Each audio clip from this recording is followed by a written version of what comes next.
Este domingo el Papa Francisco inició sus actividades a las 9 de la mañana con 26 minutos cuando salió a pie de la Nunciatura Apostólica para saludar a la gente. Después de varios minutos abordó el papamóvil y partió rumbo al Campo Marte, donde ya lo esperaba un helicóptero que lo llevaría a Ecatepec, en el Estado de México. A las 10 de la mañana con 46 minutos aterrizó en el municipio mexiquense. Subió al papamóvil y comenzó su recorrido de 8.8 kilómetros hasta el Centro de Estudios Superiores, donde ofició una misa ante más de 300,000 personas. Ahí exhortó a los asistentes a hacer de México una tierra de oportunidad. A las 13 horas con 27 minutos abordó el papamóvil y se dirigió al Seminario Diocesano de Ecatepec, donde tuvo una comida privada. Posteriormente se trasladó al helipuerto. De ahí regresó al Campo Marte. Nuevamente abordó el papamóvil y comenzó su recorrido hacia el Hospital Infantil Federico Gómez en la Ciudad de México. Ahí los pequeños entregaron al pontífice cartas y dibujos. Una adolescente entonó el Ave María.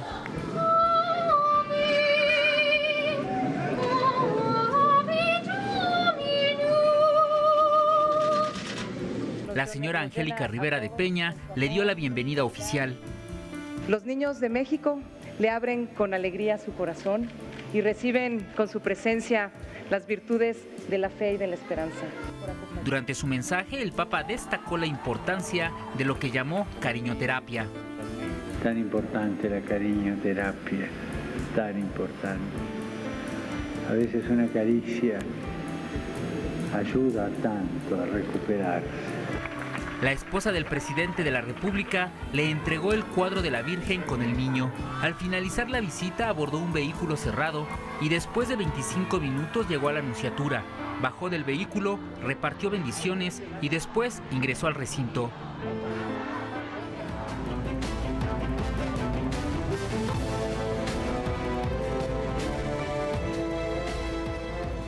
Hola, ¿qué tal? ¿Cómo están? Muy buenas noches. Ya estamos de nuevo con ustedes y el tiempo que sea necesario para tenerles informados de lo más importante, como lo que vamos a presentar a continuación, pues un resumen de las actividades del día de hoy del Papa Francisco. Aquí, pues todavía en la ciudad, bueno, después de Ecatepec, Estado de México, también aquí en el Distrito Federal. Y qué gusto. ¿Cuánto tiempo sin verte, Bernardo? Muchísimo tiempo. Buenas noches. Bueno, antes de empezar a abordar y hacer esta síntesis de las actividades del Papa Francisco, quiero invitarlos a ver una presentación de los invitados de primerísimo nivel, como ha sido todos estos días que tenemos aquí para esta noche.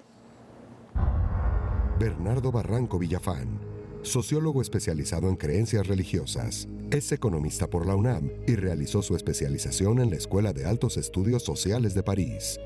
Fue fundador del Centro de Estudios de las Religiones en México. Es autor de varios libros. El último se titula El Evangelio Social del Obispo Raúl Vera. Actualmente es conductor de la serie Sacro y Profano, transmitida por Canal 11.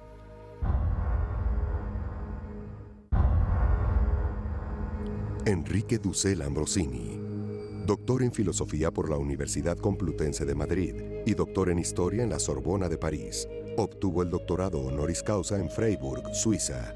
Fundador del movimiento Filosofía de la Liberación. Es autor de múltiples libros, entre los que se encuentra Política de la Liberación. Lucila Servitje Montul, teóloga, doctora en Teología por el Institut de Teología Fonamental, Centre Borja Sant Cugat del Vallès en Barcelona, España. Tiene maestría canónica en Teología Fundamental por la Facultad Jesuita de París y maestría en Desarrollo Humano por la Universidad Iberoamericana.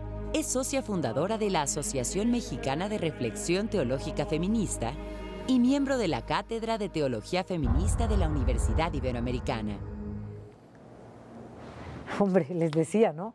De primerísimo nivel. Qué gusto entonces de nuevo, Bernardo, escuchar la opinión de nuestros invitados con tantos conocimientos y que han estado también al tanto de lo ocurrido. ¿Por dónde empezamos? De tanto que ha habido. Por el resumen. El resumen, bueno, ya teníamos una introducción, ¿verdad? Claro. Pues tenemos una síntesis de las actividades de hoy, aunque no estará de más a retomar un poco algo de lo ocurrido el día de ayer con el doctor Enrique Dussel. Así que vamos a ver esto. caído, vida de los mortales. Y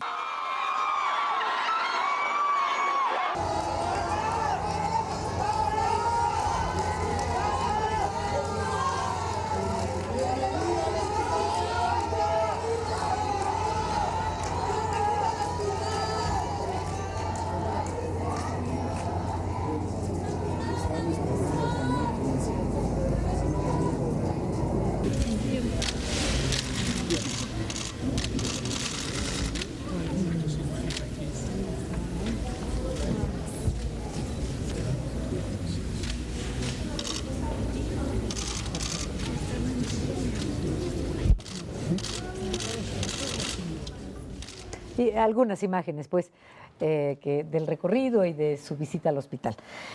Bienvenida, señora, bienvenido, señor. Buenas noches. Buenas noches. Antes de abordar lo del día de hoy, ¿qué les parece si escuchamos al doctor Enrique Dussel, que nos pide unos instantes para hacer una reflexión del día tan guadalupano que fue ayer, doctor? Sí, pero yo quería más bien referirme a algo que no lo he visto muy comentado, que fue sus palabras al episcopado. Claro. Algunos creyeron que era fuerte, otros no, pero algo pasó desapercibido, que es lo siguiente. A ver. En la iglesia tan institucional como la católica, los obispos se cuidaban mucho de la opinión de Roma de lo que hacían, de tal manera que eso limitaba muchas veces lo que hacían, porque vaya a saber qué informes llegaban a Roma. ¿Se sabían observar? Y entonces el propio arzobispo de Buenos Aires, llamado cardenal Bergoglio, sabía que había un observador romano, pero esta vez el observador romano habló a los obispos. Y esto quizás no se haya notado. Y les dijo, tomen responsabilidad. O es decir, yo no voy a aceptar fácilmente observaciones que vayan en contra de una cierta línea que les estoy indicando. Comprométanse con el pueblo. O es decir, les dio una enorme libertad. Ese aspecto me parece que no se observó, porque ahora es el propio Papa el que los está impulsando a hacer más, no dormirse sobre los laureles. Sí. Ese aspecto me parece muy importante, porque es llamar a los obispos a que innoven, que piensen en su gente. Ya. El primer aspecto. Y el segundo, en la Virgen de Guadalupe en un momento dijo algo muy profundo, que va muy al fondo de la esencia del pensamiento cristiano, pero también yo llamaría más comprometido en América Latina. Cuando llegó el sufrimiento de las víctimas y les dijo, ese sufrimiento hay que superarlo también cuando se puede, ayudando a los otros. Y por eso entonces les dijo, y les repitió el texto de Mateo 25, di de comer al hambriento, di de beber al sediento, que es el texto original del pensamiento más profético en América Latina. O es decir, no es asunto de regodearse en el sufrimiento, sino pensar en los demás. ¿Y actuar? Esas dos cosas fueron muy importantes ayer y no lo vi tan reflejado en algunos comentarios que quería hablar de ello. Qué bueno, Nada más, muy qué bueno corto. que está con nosotros y que le escuchamos su opinión que tanto nos importa. Por favor, Bernardo. No, me gustaría escuchar cuál es tu evaluación en esta jornada. En general, después vamos a ir desmenuzando. Bueno, antes nada más quisiera aclarar porque leí rápido y parece que dice ahí doctora y si acaso soy doctoranda. Por favor, no vaya yo a quedar como Falsati porque eso sí no me gustaría en eso, ¿no? Y eso nos conecta. El centro del día de hoy era primero la expectativa.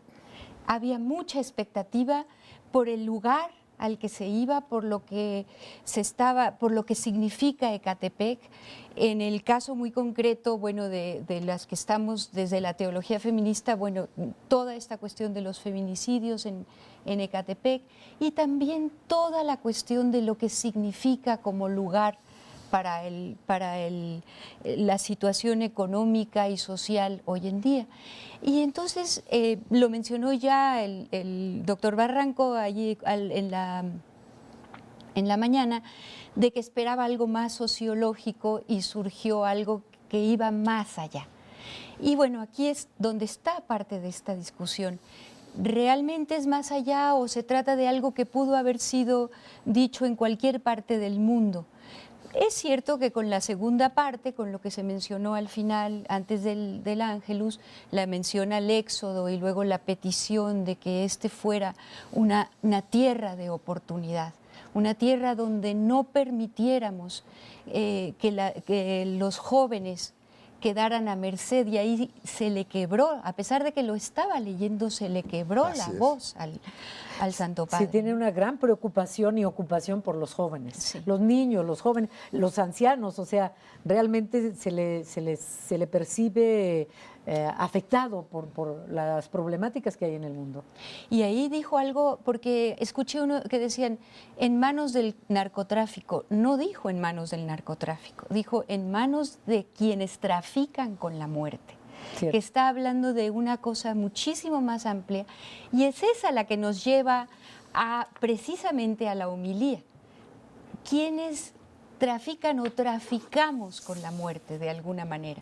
Y en esto era lo que nos estaba llevando es al autoexamen previo, muy relacionado con este de ¿quién soy yo para juzgar?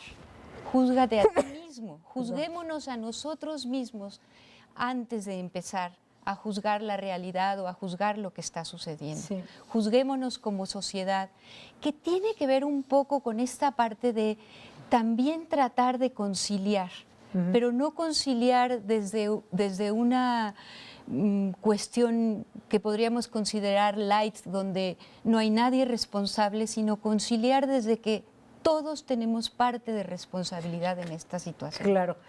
Vamos a una pausa para regresar y seguir escuchándolos, Bernardo. Adelante. Regresamos.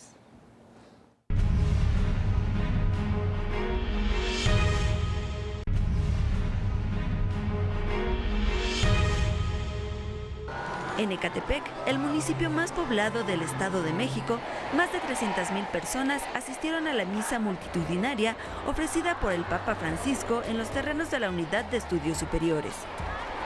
Durante la homilía, el pontífice aseguró que actualmente la sociedad está dividida y enfrentada, y exhortó a los fieles a evitar las injusticias.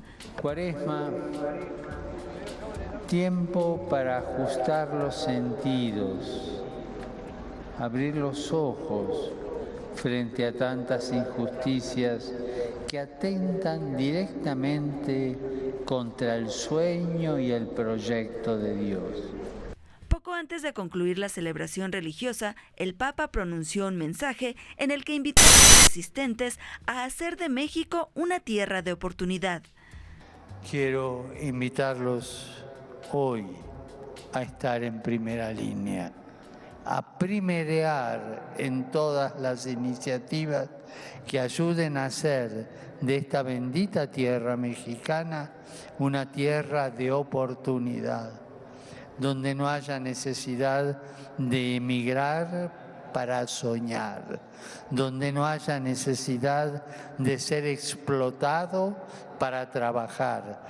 Pidió también no hacer de la desesperación y la pobreza de muchos el oportunismo de unos pocos. Una tierra que no tenga que llorar a hombres y mujeres, a jóvenes y niños que terminan destruidos en las manos de los traficantes de la muerte. Al finalizar la misa, el Papa Francisco, ataviado con casulla morada por tratarse de una celebración en tiempo de Cuaresma, pidió a los fieles orar por él. Y por favor, les pido que no se olviden de rezar por mí. Gracias. Bueno, Bernardo, ¿y tú cómo has visto estas últimas horas de actividad? Yo creo que yo coincido con Lucila, es decir, hay tantas expectativas en torno al viaje, ¿Te acuerdas cuando conversábamos en los programas previos los temores que había de que el Papa estuviera como de muy bajo perfil o muy espiritual en algunos? Y hemos visto en estos 2 días que el Papa ha estado echado para adelante. Probablemente en esta homilía él le dio un tono un tanto mucho más pastoral, más de una homilía más intimista, religiosa, aunque también tuvo sus elementos fuertes. Sí. Pero muchos, por ejemplo, esperaban el tema no solamente de la mujer, sino el tema de la violencia y sobre todo la enorme complejidad que significa un espacio urbano y suburbano, ¿no? a una gran metrópoli, con todos los problemas que tiene. Sin embargo, creo que hasta el momento el Papa está respondiendo a las expectativas generales. Todavía falta todavía Chiapas, mundo indígena, o sea, hay como más oportunidades, pero lo que estoy percibiendo, Adriana, es que esta visita tiene un fuerte acento social. Es un Papa valiente, suave, dulce en algunos momentos y muy simbólico. Y lo de la tarde, bueno, lo de la tarde efectivamente fue más, pues el Papa más cándido, más tierno, tomándose el tiempo con la gente, que la verdad eso tiene otro impacto, probablemente con otro tipo de público, sí. Pero es el Papa cercano, el Papa atento. En un hospital con gente enferma y familiares, ¿no? Así es. Más afectuoso también y sin filosofar elevadamente también. Sin prisas. Sí, sin prisas. Enrique. Sí, yo noté, sin embargo, el de Ecatepec son las tentaciones. Sí, claro. Muy fuerte. ¿Y a quién se dirigió? Yo creo que se dirigió nada menos que a los políticos. Su interlocutor fueron los políticos. Dijo Satán, con él no se conversa. Y Satán son las potencias de este mundo. En la Biblia, y el Papa lo sabe. Y dijo, ¿cuáles son las tentaciones del poder? La riqueza. Vemos cuánto roban. ¿Y cuánto corrompe? Y esa es la corrupción. Y entonces habló de la riqueza de una manera muy interesante. Segundo, la vanidad. Sí. Se muestran grandes autos, grandes palacios, casas gigantescas que ni podrán habitar, mientras que la gente se muere de hambre. Doctor, y el orgullo. ¿Y usted orgullo que es yo soy primero y los demás, que yo lo vi un ataque muy fuerte al poder. El poder de los que, como dicen por el sur, los que mandan, mandando. Y él dijo, los que mandan es el servicio. Y entonces, ¿qué es? A la riqueza, la pobreza, la vanidad, la humildad, y el orgullo, el servicio. Otra manera de comprender el ejercicio del poder.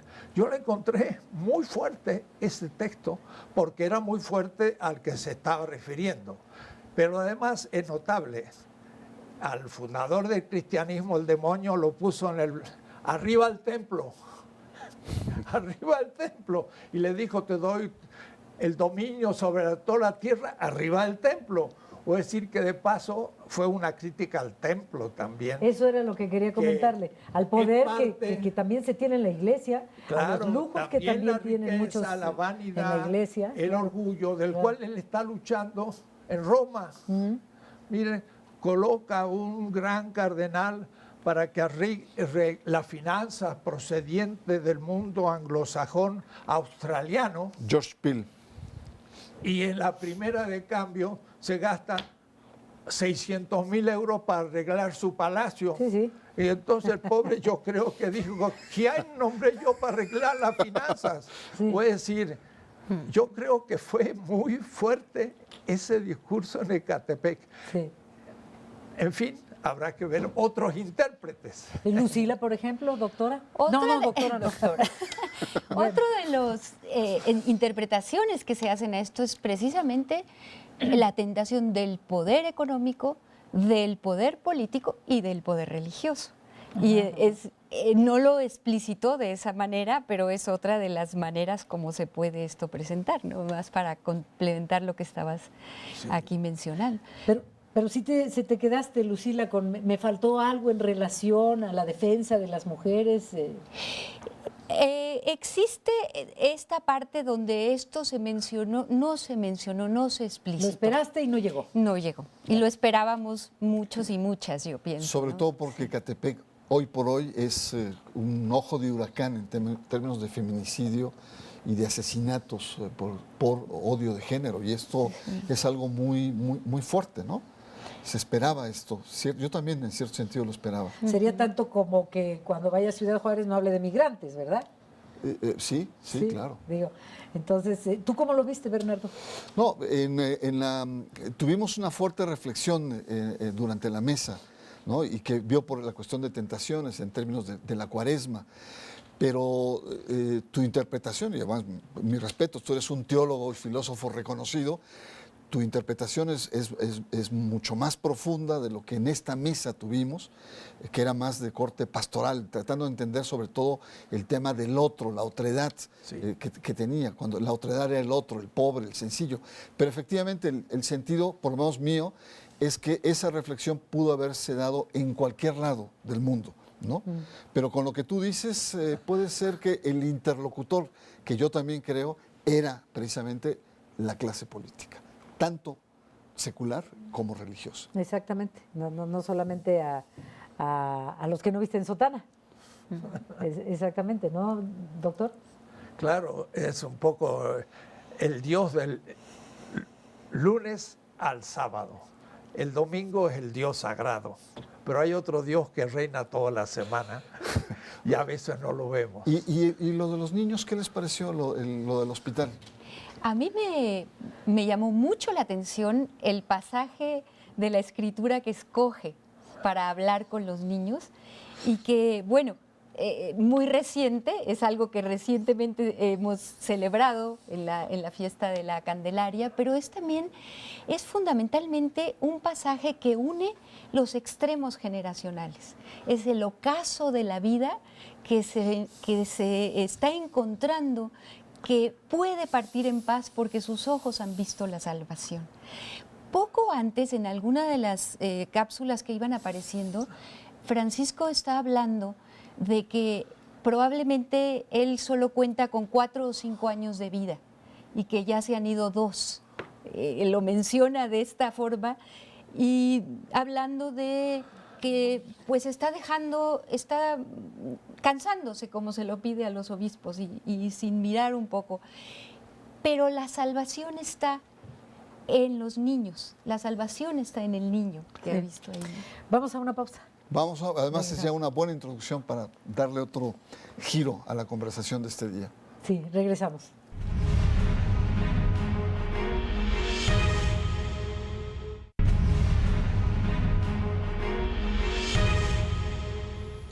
Yo creo que sería conveniente seguirles escuchando sobre esas primeras horas de la mañana en Ecatepec, por favor. Sí, hay un aspecto muy, muy importante que es el lugar. Es un lugar complejo, un lugar, digamos, de una construcción urbana reciente, un lugar muy importante en términos económicos, en términos políticos, pero sobre todo un lugar de profundas contradicciones. Veíamos en la mañana cómo Ecatepec se convertía como en un espacio de los nuevos movimientos religiosos, sobre todo de carácter pentecostal y neopentecostal, con mucha fuerza ahí. También un lugar de culto como es la Santa Muerte. Tiene en Ecatepec un gran respaldo en esta zona.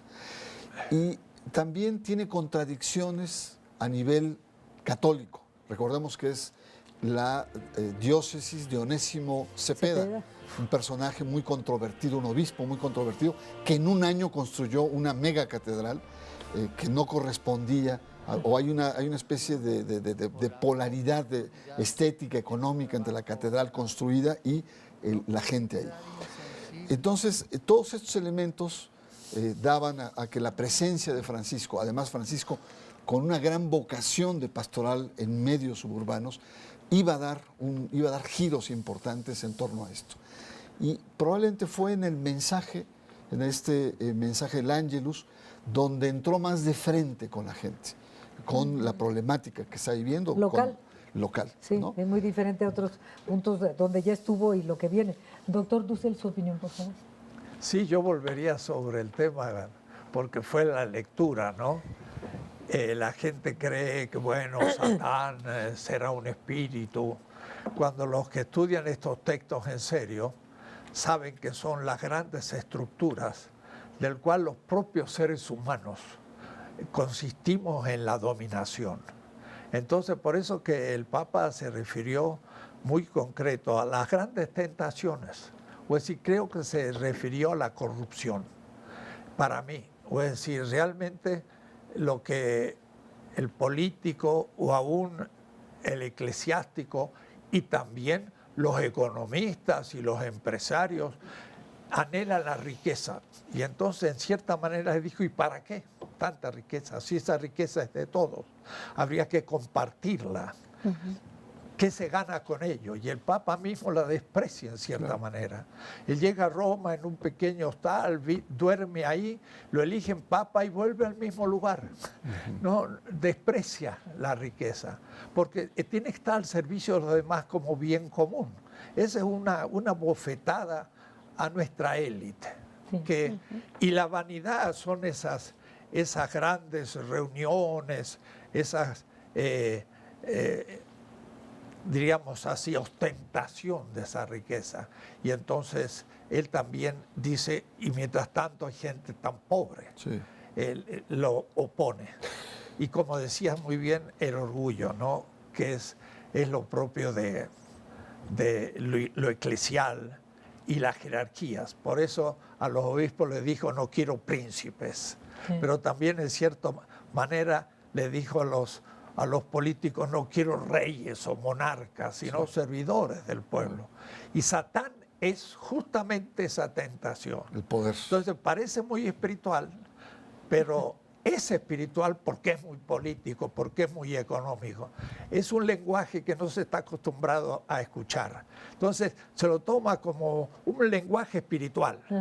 Y el político, el secular, dice, bueno, ese es otro mundo que el mío. No, estamos exactamente en el mismo mundo y sabemos de lo que estamos hablando, del ejercicio del poder. Y lo estás haciendo mal y corrompido. Tienes que convertirte. Ahora, yo me gustaría ver qué pasó dentro de esos que escuchaban esas palabras. ¿Estarían pensando, es muy serio, voy a cambiar? ¿O estarán pensando, ojalá que no hable mal de mí y entonces me salvé de esta ocasión? O me saqué la foto y he logrado entonces ahora más riqueza, más vanidad y más orgullo.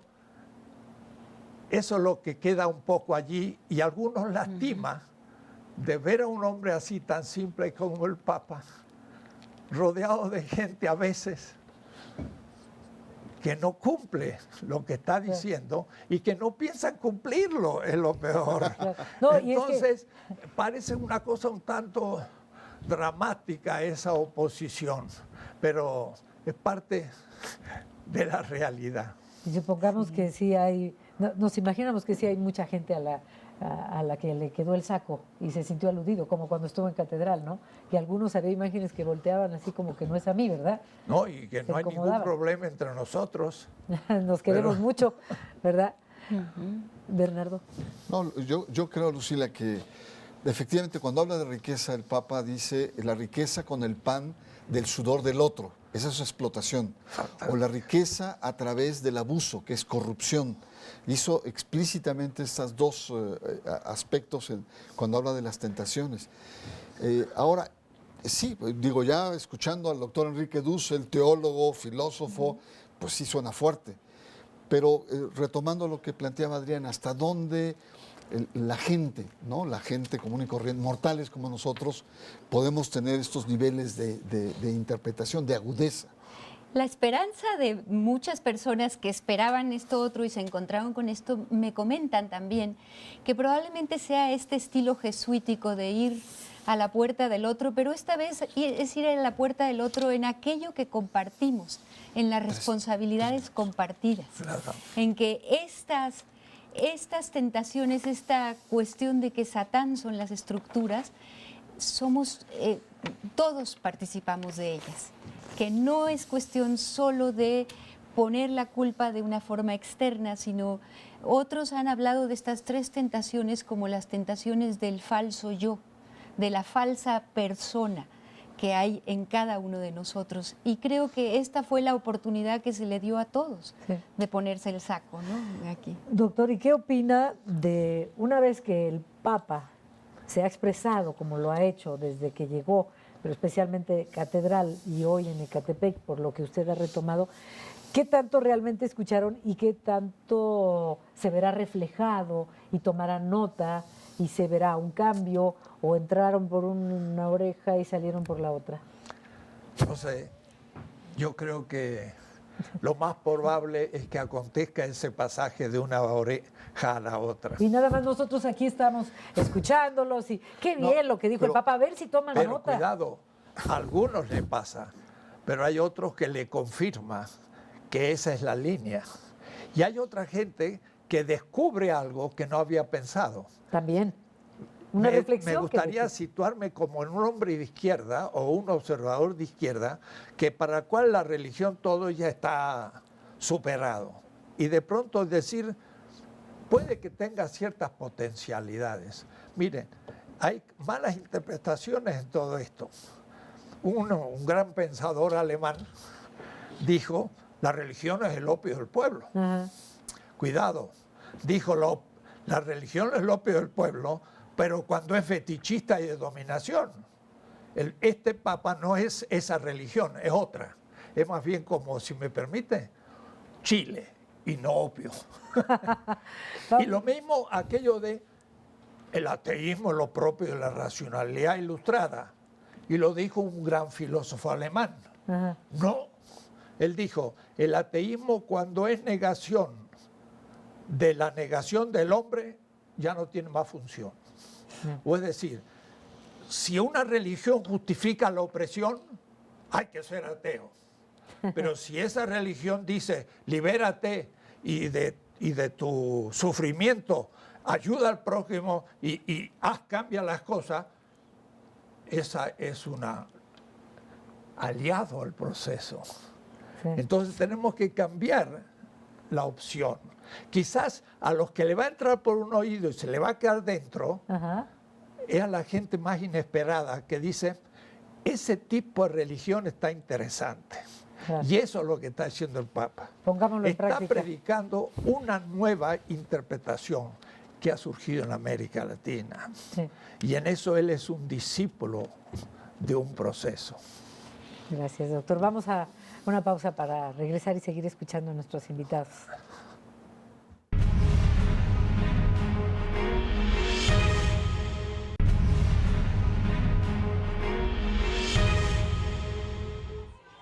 El Hospital Infantil Federico Gómez fue el escenario de un emotivo encuentro, la convivencia del Papa Francisco con decenas de niños, pacientes de ese nosocomio.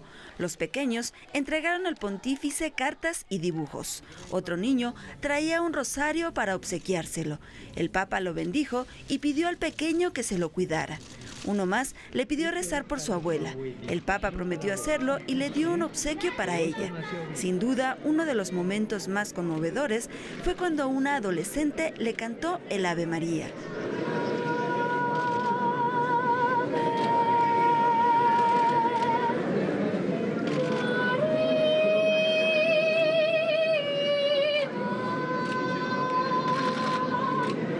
Abrazos, fotografías y bendiciones a cada paso.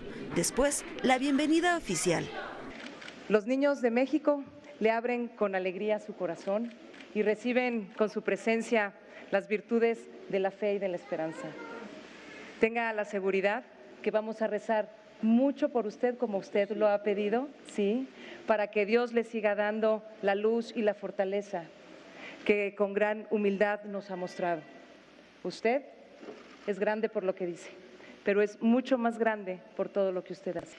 Durante su mensaje, el Papa destacó la importancia de lo que llamó cariñoterapia. A todas las personas que no solo con medicamentos, sino con la cariñoterapia ayudan a que este tiempo sea vivido con mayor alegría.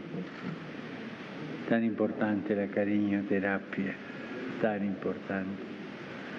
A veces una caricia ayuda tanto a recuperarse. Agradeció a todo el personal del hospital que día a día vela por ellos. Los médicos los bendicen a ustedes cada vez que los curan, las enfermeras, todo el personal, todos los que trabajan los bendicen a ustedes los chicos. Pero ustedes también tienen que aprender a bendecirlos a ellos. Al final de su discurso, la señora Rivera de Peña le entregó otro obsequio, regalo de parte del hospital y de los pequeños, el cuadro de la Virgen con el niño. El emotivo encuentro duró poco más de 1 hora. Digo, ya estamos de regreso. Estamos comentando cómo fue ese encuentro. Este encuentro ya después de Ecatepec, pues vámonos al hospital, ¿no, verdad? Digo, no vámonos al hospital. Vamos a ver lo que hay. Yo todavía estoy bien a pesar de las palizas. Pero no es para tanto. A ver, entonces, Bernardo. Mira, yo creo que esa es otra faceta, incluso del Papa. Es decir, es una faceta más de una persona cálida, de una persona cercana, de una persona que tuvo una serie de actitudes. Incluso ya se le veía muy cansado. Comentábamos cómo al salir de Ecatepec se le veía realmente muy cansado. Y le dio un poco de tos, el humo, el polvo. Entonces, pero al entrar nuevamente en contacto con los niños se reanimó y les dio el tiempo que requerían, los abrazaba, los besaba. Y ahí entendí por qué el Papa con los obispos le dije, tienen que agacharse. Dije, pues, ¿agacharse para qué? Ahora me di cuenta por qué tienen que agacharse.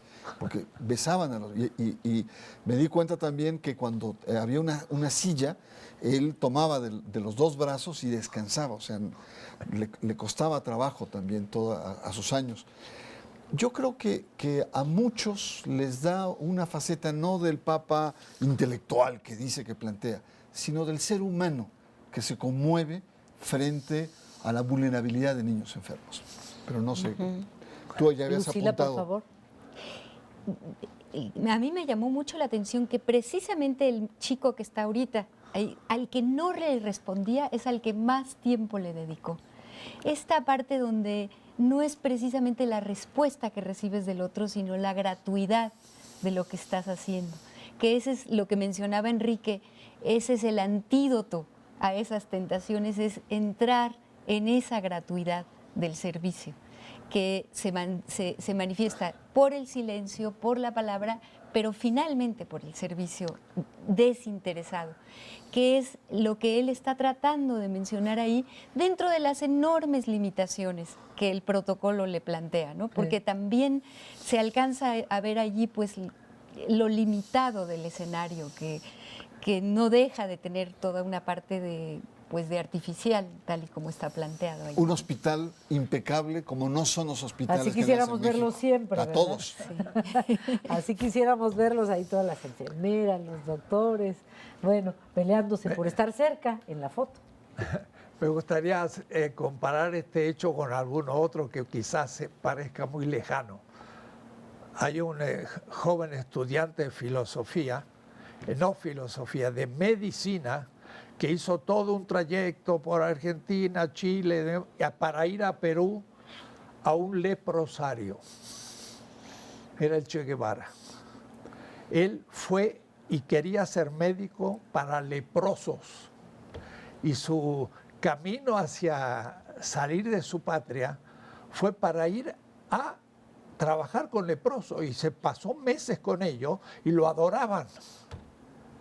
Ese acto de ternura del Che Guevara es como el del Papa. O es decir, al otro se lo ama en concreto. Un leproso, un niño, pero además enfermo.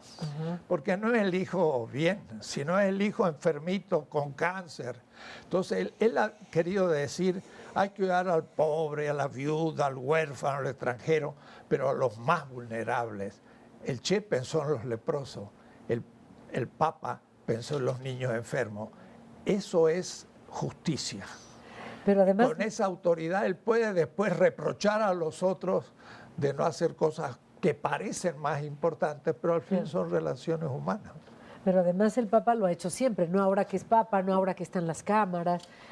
Vi aquí en Canal 11 un programa argentino en el que entrevistan a su familia, a su hermana y a la gente que lo conoció cuando desde niño inclusive, ¿no? y había unas personas que vivían muy pobremente en las orillas de una ciudad, una favela, por decirlo así, y que dicen que comentaba una señora muy maltratada y los niños y las casas de lámina y como sabemos que son también aquí, barrios. y decían, cuando se fue del pueblo, lo lamentamos muchísimo, porque cualquier problema que tuviéramos, de lo que fuera, vamos con el padre Bergoglio, no era papa todavía. O sea, en este programa se ve cómo él en realidad ha sido así siempre. Es su vocación de servicio que lo ha llevado a donde está y a esta responsabilidad en la que ahora ha entrado en acción con las posibilidades que tiene, incluido su tiempo. Y vi en ese programa aquí en Canal 11 que perdió un pedazo de pulmón cuando era joven en aquella neumonía que casi lo mata. Un pulmón. Ahí dijeron perdió parte de un pulmón. Sí, claro. Sí, entonces imagínense 2.240 metros sobre el nivel del mar, el polvo, y el 17 de diciembre cumple 80 años, y es un hombre incansable, pero que así ha sido siempre, no ahora porque es papa ni porque está en la Cámara, y se vieron muchos ejemplos. Y también le decía, perdón Bernardo, dice un sacerdote jesuita, dice, yo pensé que ser sacerdote era dedicarme a orar y orar y orar, y uno llegó y me dijo, no, déjate de andar rezando ahorita, salte, porque afuera mucha gente te necesita, entra en acción y con otras palabras, pero ponte a hacer algo. En la noche te pones a rezar y si te quedas dormido no te preocupes, porque Jesús te está viendo y sabe que todo el día fuiste bueno y ayudaste a los demás. Hola Adriana, es parte de un sello de una generación latinoamericana de sacerdotes y religiosos. Y también la época militar. Que en toda América Latina, sobre todo a partir del concilio, se da esta perspectiva de ir al otro, al pobre, al desamparado, con los diferentes matices, ¿no? Algunos tenían una perspectiva más ideológica, otros más pastoral, otros más espirituales, pero es un sello de toda una generación que creo que es una época de oro en la vida de la Iglesia y que Francisco recupera esa tradición, ¿no? Sí. Ah, sí, ahora sí me cortas, ¿verdad? Bueno, sí, ya tenemos que ir a... Vamos. Está bien, ya no digo nada, ya nomás despido a las 11. Vamos a una pausa.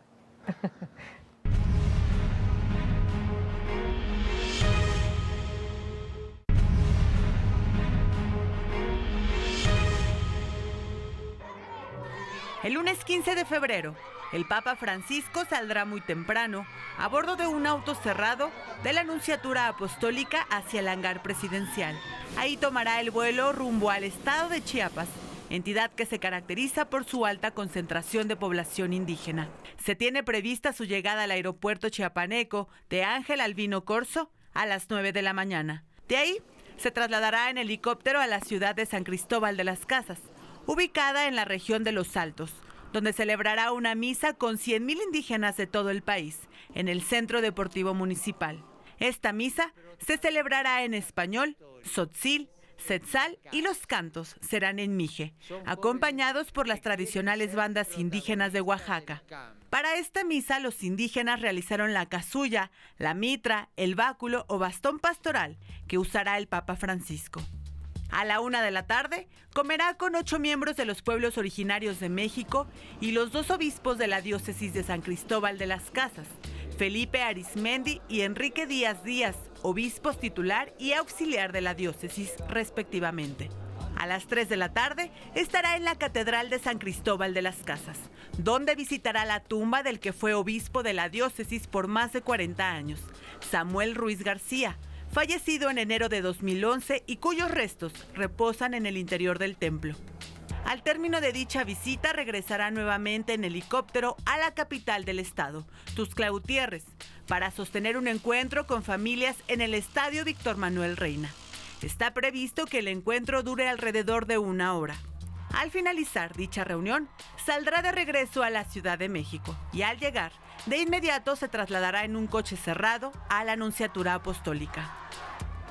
Bueno, pues ya estamos de regreso y Le cedo la palabra a mi querido Bernardo Barranco. Después del anecdotario, digo, les comento ahora en la pausa, vaya, con estas brillanteces, mejor ya los escuchamos a ellos. Bernardo, por favor, ¿por dónde vamos en esta agenda y las expectativas de mañana? Mira, yo creo que son expectativas diferentes. La expectativa de la mañana, que es en San Cristóbal, es evidentemente el tema indígena. Y hay muchos sectores progresistas, no solamente de México, sino de América Latina, que van a estar expectantes sobre el mensaje del Papa. Esperemos que, digamos, responda o esté a la altura. Va a haber va a ser una misa multicultural, va a haber lenguas, lleno de colores, etcétera. Va a ser una cosa muy hermosa, y particularmente el tema de Samuel Ruiz, que también hay mucha expectativa, se ha conversado mucho, el tema de cómo va a reivindicar la manera del cómo a Samuel Ruiz. Diríamos, los sectores progresistas y de izquierda, que la izquierda está muy desconcertada frente al Papa, este va a ser uno de los temas. Y el otro es el de familia. Y ahí los sectores conservadores y los sectores más bien de derecha están muy empeñados en que el Papa continúe con esta línea tradicional de la familia. Entonces, mañana va a ser un día de contrastes, de expectativas incluso contradictorias, y que va a ser uno de los platillos fuertes de la visita del Papa. Bueno, pero eso es más o menos mi punto de vista. No sé ustedes cómo la ven. Sí, no, yo coincido que allí está la expectativa. Es una muy buena noticia lo que acabamos de oír, que estará en la tumba de don Samuel. Eso necesariamente planteará las cosas, obligará a que la mirada esté ahí centrada. Y bueno, pues es una revalorización de lo que hizo don Samuel, que necesita ser puesto a la luz, ¿no? Entonces pues así, ahí hay mucha esperanza, ¿no? En la noche. Y con respecto a esta parte de las familias, pues me gustaría que dijera lo mismo que le dijo a los obispos, ¿no? Cuando es necesario pelear, peleen, pero con lealtad. Porque en esta parte de la unidad que quiere llegar con unos parches o unas soluciones rápidas a toda la problemática de la familia, ha causado el gran daño de la represión, y no va por allí, ¿no? Va por ver todo el lugar donde la familia no está siendo realmente el lugar de protección de los infantes. Doctor Dussel. Sí, me gustaría una reflexión más general en este punto que ya Barranco lo ha indicado. Yo creo que este Papa es fruto de 5 siglos de experiencia de cristianismo en América Latina, para el mundo, porque Europa y Estados Unidos son cristianos igual que Rusia, pero el Asia, donde es lo más poblado, y el África, no lo son tanto.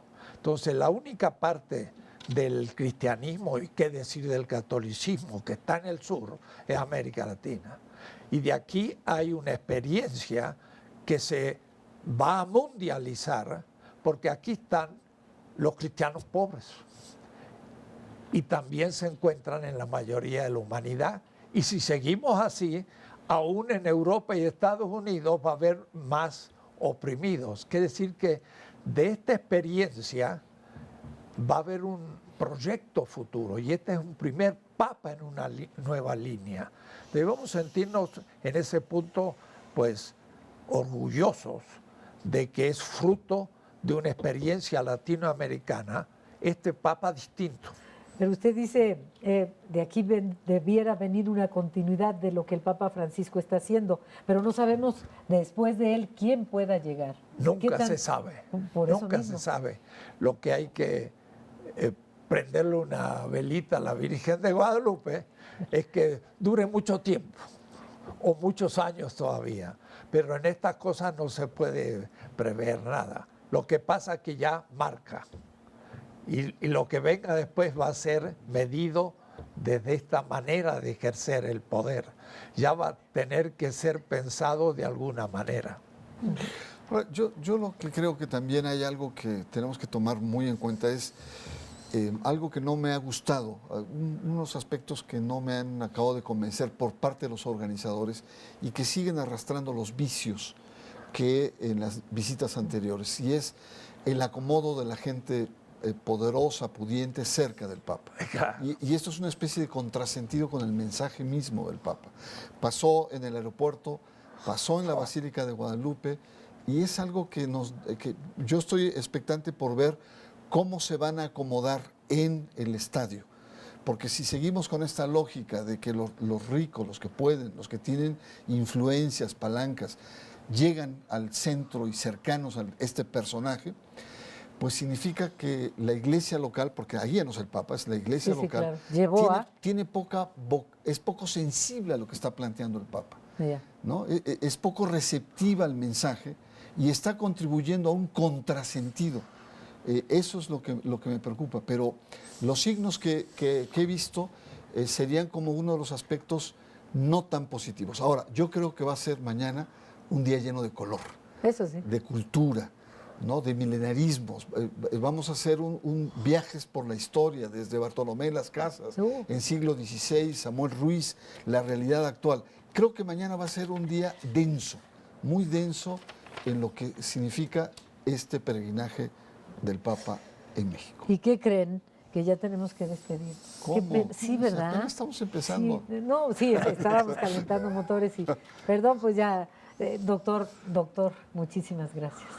Gracias, Lucila, por favor. Muchas gracias. Lucila Servitje Montul, teóloga, doctor Enrique Dussel, doctor, gracias. Buenas noches.